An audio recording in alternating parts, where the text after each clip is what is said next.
You ask Tiger to solve. This deals with linear equations with one unknown.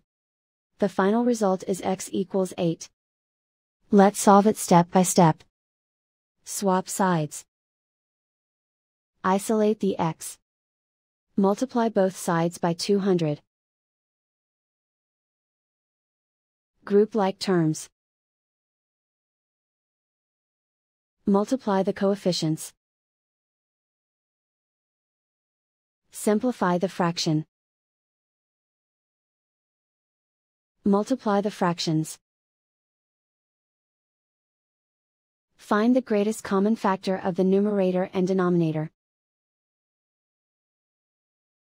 Factor out and cancel the greatest common factor. And so the final result is x equals 8.